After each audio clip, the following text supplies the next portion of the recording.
And so then our students then have been instructed and taught how to change their brain waves and in a meditative state move into those altered states of mind so that they can begin to get into the operating system where those subconscious programs exist.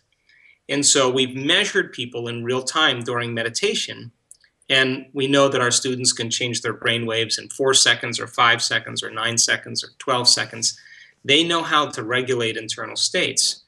And I wanted to see during the meditative process what was going on in the inner workings of their mind and their brain.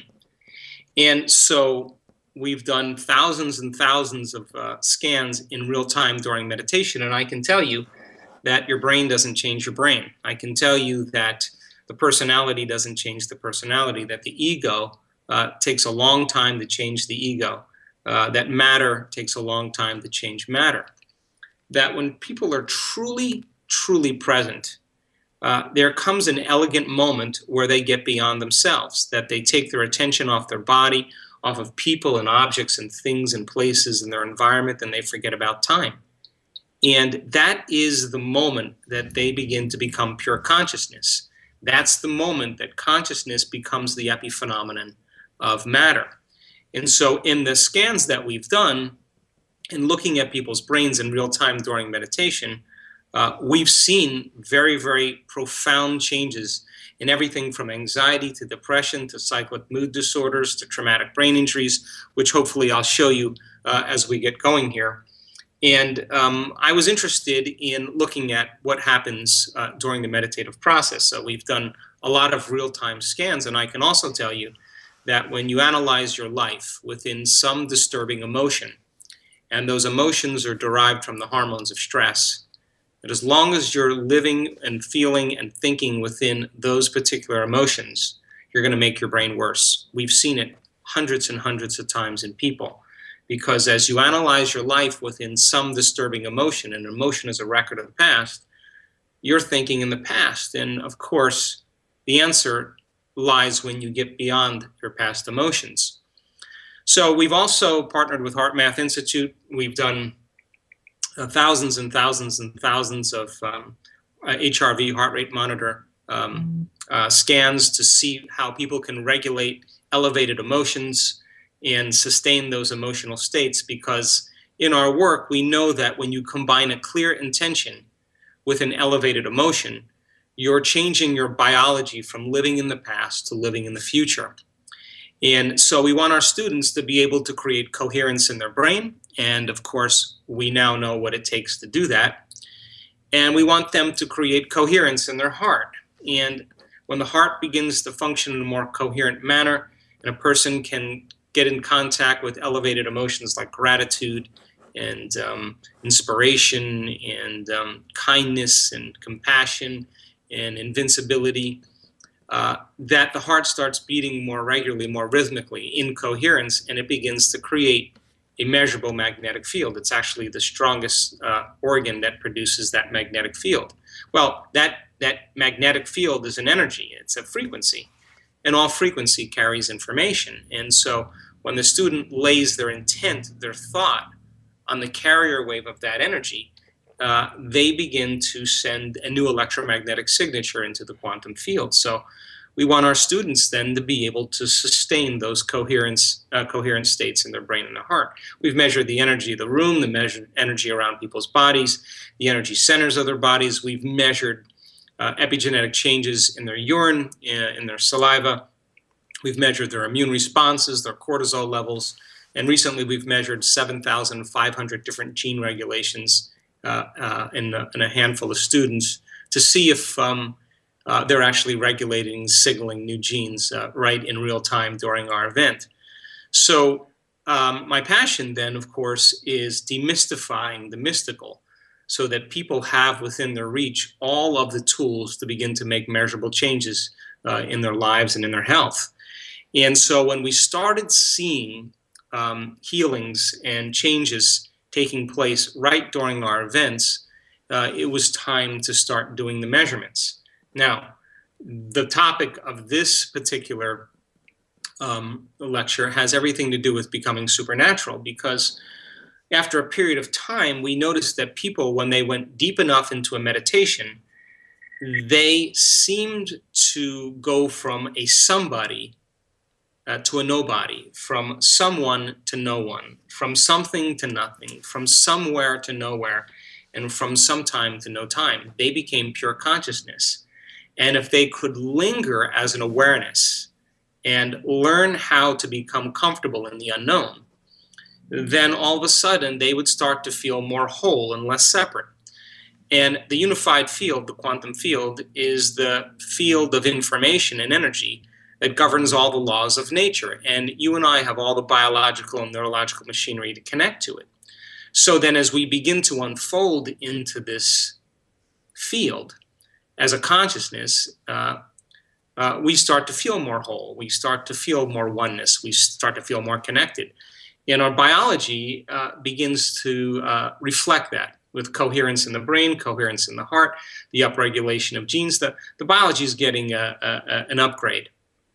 And so when we start venturing deeper into this field of information, we start to experience going from a somebody to nobody to everybody, from someone to no one to everyone, from something to nothing to everything, from somewhere to nowhere to everywhere, and from some time to no time to every time. And people start to have very profound mystical experiences. And in the mystical experience, the interesting thing about it is that they're having a full-on sensory experience without ever using their senses. And whatever's happening between their ears is more real than anything they've ever experienced in their life. So why is that important? Well, if you have a full-on sensory experience without using your senses, right now, if your senses were heightened by 25%, just say, for example, everything you were seeing, everything you were hearing, everything you were smelling, everything you were tasting, everything you were feeling. If your senses are heightened by 25%, so is your awareness. And if your awareness is heightened by 25%, then so is your consciousness. And if your consciousness is heightened by 25%, you can't have consciousness without having energy. So the energy in the brain should be heightened as well. And we started getting these measurements, and we have many, many students that have a profound mystical experience that's very subjective. And since experience enriches the circuitry in your brain, and experience produces an emotion, in 1 second, they begin to connect to this field, and in a sense, their past literally is washed away out of their body. Because as the circuits begin to reorganize to reflect the experience, and the emotion of awe and wonder and freedom and love is being created in their body, that new emotion then from the inward experience a lot of times is greater in intensity than any past trauma, any past betrayal, any past shock that branded them emotionally to keep them anchored to the past. So my research has been all about uncovering that mystical experience. And I want to talk a little bit about some of that and show you some brain scans. So we think 60 to 70,000 thoughts in one day. And 90% of those thoughts are the same thoughts as the day before. So let's go to the first slide here where it says how to change your reality. If you look here, if you're thinking the same thoughts, you're always going to make the same choices. As you make the same choices, you're always going to demonstrate the same behaviors.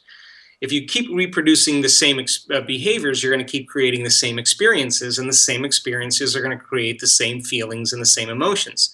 Those same feelings and same emotions are going to drive your very same thoughts. And your biology, your neurocircuitry, your neurochemistry, your hormones, and even your genes are going to be equal to how you think, how you act, and how you feel. So the principle of neuroscience says that nerve cells that fire together wire together. If you keep thinking the same thoughts, keep making the same choices, keep demonstrating the same behaviors, keep creating the same experiences and producing the same feelings, you're going to begin to hardwire your brain into a very finite signature. And that finite signature, by the time we're 35 years old, becomes our identity. That is the box in the brain that we talk about, and it becomes the person's most common way that they behave, the way they think, and the way they feel. So now they're programmed. But if you give people new information and they study that information and you teach them how to do something with it, A new thought should lead to a new choice. A new choice should lead to a new behavior. A new behavior should create a new experience, and a new experience should create a new feeling or a new emotion, and that should inspire new thoughts. And of course, that's called evolution. So getting people from one state of mind into another state of mind is going to require them doing something. So then the redundancy of thinking the same way, of making the same choices and feeling the same way, how you think, how you act, and how you feel is called your personality. And your personality creates your personal reality. That's it. That's the story. So look at the next slide. It says your personality creates your personal reality. So your personality is your state of being.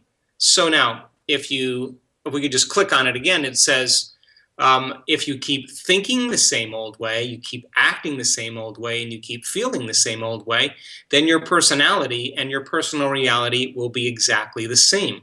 So then teaching people then how to change the way they think, begin to make new choices and demonstrate new actions and behaviors, create new experiences that then produce new feelings and new emotions, sooner or later their new personal reality will be a reflection of their new personality. And I think the biggest challenge is that most people try to create a new personal reality as the same personality, and it doesn't work. So there's a concept in neuroscience called metacognition. And because of the size of the frontal lobe, we can think about what we've been thinking about and change it. We can become aware of our unconscious habits and behaviors and modify them. And we can look at the emotions that have kept us anchored to the past and decide if those emotions belong in our future.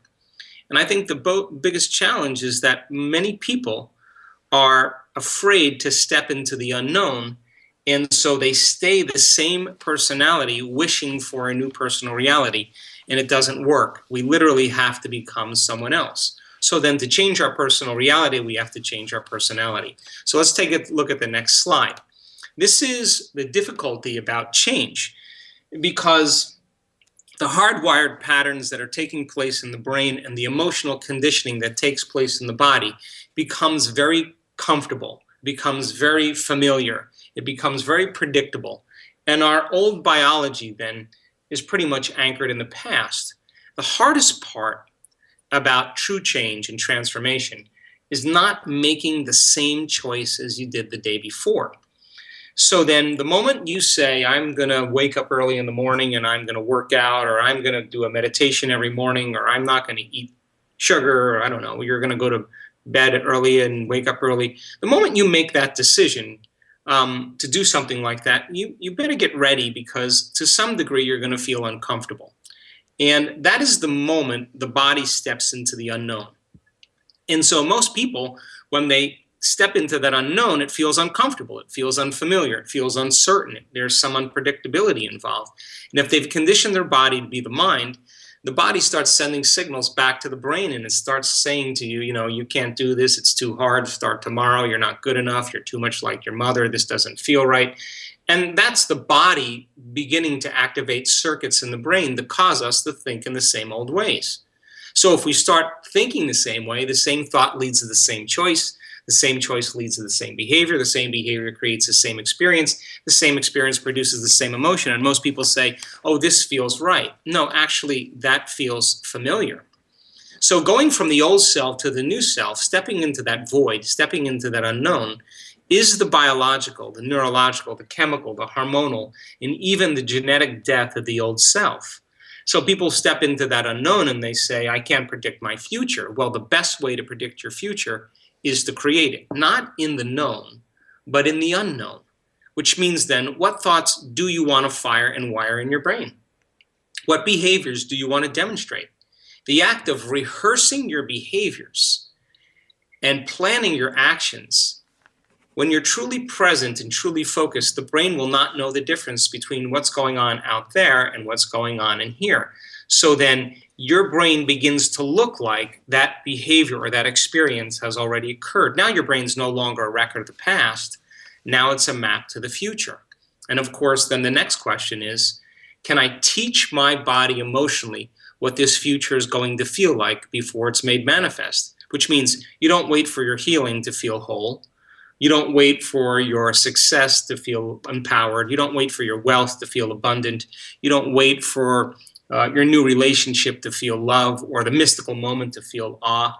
That's the old model of reality of cause and effect, waiting for something outside of us to change how we feel inside of us. And when we feel better inside of us, we pay attention to whoever or whatever caused that. And that event is called a memory. The quantum model of reality is not about, cause and effect. It's about causing an effect. That means the moment you start feeling whole, your healing begins. The moment you start feeling worthy and free and abundant, your wealth is being drawn to you. The moment you start falling in love with yourself and falling in love with life, you'll create an equal. The moment you start feeling empowered and inspired, you're moving towards your success. And the moment you're in awe of life, you're going to have a mystical experience. Now that's causing an effect. So that's kind of turning the program around, because most of us are waiting for something outside of us to give us relief from our pain or our emptiness or our lack.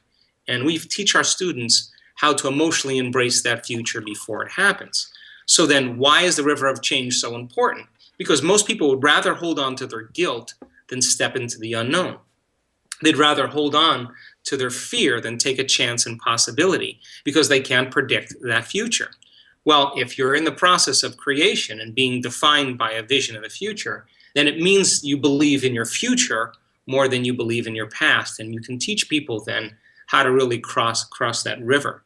So the fundamental question is, can you believe in a future that you can't see or experience with your senses yet, but you've thought about enough times in your mind that your brain is literally changed to look like that future has already happened?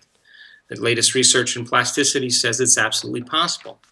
And can you select a new possibility, a new future potential that exists in the quantum field, and begin to emotionally embrace that future before it's made manifest to such a degree that your body, as the unconscious mind, begins to believe it's living in that future reality in the present moment, and you begin to signal new genes in new ways, so your body begins to change to look like that future has already occurred. Latest research in epigenetics says it's absolutely possible. So then think about this. If there's physical evidence in your brain and body to look like the future has already happened, physical evidence in your brain and body, then it means then you get to relax, because now the event is going to find you. And it will come in a way that you least expect. And why does it come in a way that we least expect? Because if we can predict it, anticipate it, or expect it, it's nothing new. It has to surprise us. It has to catch us off guard. It has to prove to us that what we're doing inside of us is producing some effect outside of us. And we can make the correlation between the change we've made inside of us and the effect we've produced outside of us. We're going to pay attention to what we did, and we're going to do it again. And that's called human empowerment. So then students then are going from living as a victim in their life to becoming the creator of their life. So then, if you're a victim to your life, then your personal reality is reminding you of who you are as a personality. To be a creator of your life, you understand that your personality then has to continuously change to begin to line up with a new personal reality. And we use so many different ways for people to arrive at that means, but I can tell you that it's absolutely possible. So, next slide says information to transformation. We are interested in teaching people how to marry a clear intent by gathering the proper knowledge and information and making their brain work better in a more coherent way.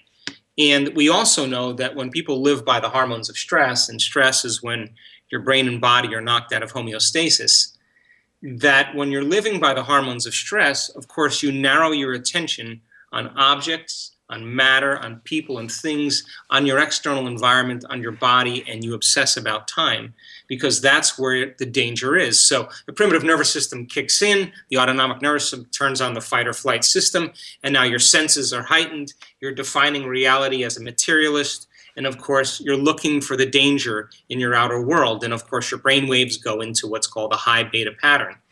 And in that high aroused state, no new information can come into the nervous system that's not equal to the emotion the person has experienced. So the problem is you try to predict and control everything in your life when you're under stress, because stress means you can't predict or control an outcome. The moment you try to predict and control an outcome and you start shifting your attention from one person to one thing, to one problem, to one person, every one of those things has a neurological network assigned to it in the brain. So then as the brain is aroused, it's juiced up by those cocktail of stress hormones, and your brain is shifting from one thought to the next. The brain starts firing incoherently. When the brain fires incoherently, you fire incoherently, or you're not thinking well. And so we teach people how to take their attention off of matter, off of objects, off of things, off their body, and begin to go from a narrow object-centered focus to more of an open focus. And as they begin to focus on nothing, on space, on energy, if they're no longer thinking and no longer analyzing, the brain waves begin to change.